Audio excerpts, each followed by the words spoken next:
Welcome to Sew Very Easy. My name is Laura, and the fun thing about quilting is we can change it. We can make the blocks bigger, smaller, add some, take some away, change the direction, change the layout, and we can change the fabric. And when we change the fabric, it really can change the look of the quilt. Now, I have a free pattern that is using bright fabrics, and I'm going to switch up that fabric and use batiks. This is a free pattern from Riley Blake, and the fabric is Dabble Dot, but I'm not going to use Dabble Dot.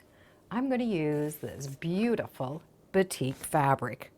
So I have the white Expressions batik and all of these different colors from the same line called achromatic, and they're going to go together beautifully. Now, because they are 2.5-inch pieces, you could use a roll that is cut for that. However, we do need 2 strips of each color to make one of these blocks. And they do need to be 2.5 inches, so sometimes the pre-cuts are not exactly. So you might need to trim them down and just make sure we have 2 of each, and we will need 16 colors. And of course, our lovely background fabric all in white. Now there are 16 individual squares here, so we could use 16 colors, or if you'd like, you can have each block its own color. There's a lot of possibilities when we look at this quilt. So I have here in order 16 different colors. They only have 15 because they do share one color. But I want every one different. 16 blocks, 16 fabrics.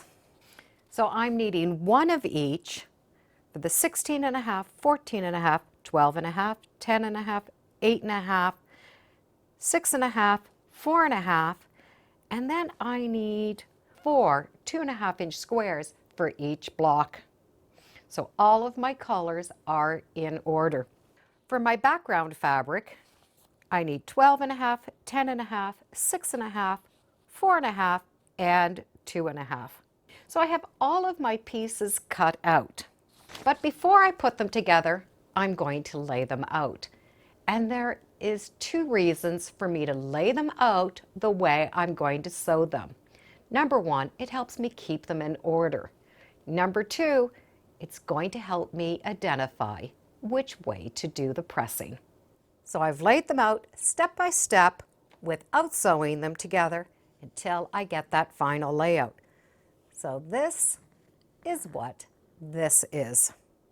So you can really see how these are going to go together.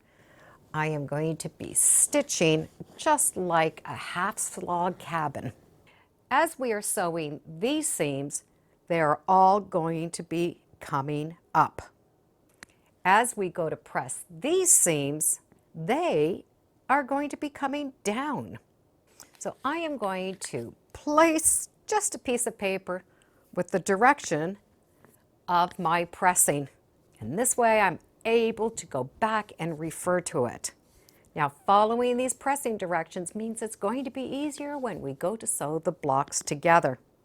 So now that I have this all laid out together and I know which ways I am pressing, I'm going to start sewing. And I will sew all of those little 2.5-inch squares onto the strips. So I'm going to take my stack, I'm going to sew those together, and I'm going to press all of the seams going to that dark side. Put it back, do the next one, press, put it back, and continue.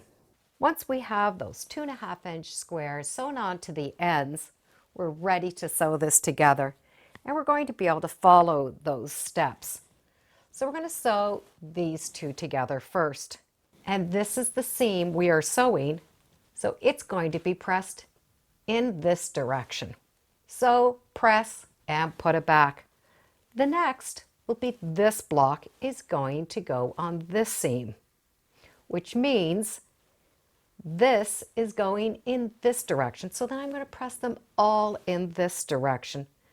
So press, put it back. Do the next And by doing step by step and putting them back in the right order and in the right spot, we can see where those seams are going to be pressed. Each pile, I do have 16 pieces because I am making 16 blocks. But if you're only going to make 4 blocks, well, then you're only going to need 4 of each. And if you're going to do more, well, you'll be able to adjust that accordingly. So let me get these sewn together following that stack, sew, press, stack, sew, press. So we have seams going in one and seams going in the other. All of my blocks are done and my seams are going in opposite directions, which means when we put them together, all of those seams are opposing, which means they're going to nestle together beautifully. So we're going to be able to find an arrangement, put the 4 blocks together, make the 4 corners, and then we're going to be able to put it together. Now we could take those blocks and instead of doing a quilt, you could make them in a long bed runner. So the white corners are going to go together. And with those seams going in opposite directions, it really is going to be fun to put together. The quilt is now 64.5 inches. There's 16 blocks, or if you want to think about it, it's only 4 really big blocks. So you could do 4 blocks and make a table runner, or add some blocks and make it longer. And it could be done in many different colors. They did choose some fun primary colors for this quilt, and I decided that the new batiks would be a lot of fun. Now you could really choose exactly what colors are going to go where, and it would definitely change the look of it. But it's easy to put together because it is very much like a log cabin. The thing we need to remember is the pressing directions. I'll put some links in the description so you can check it out. And thank you for joining me today on Sew Very Easy. Feel free to subscribe. I'm on Facebook, Instagram, and I do have a newsletter. It's all free under Sew Very Easy. And be sure to make every day a Sewtacular day. Bye for now.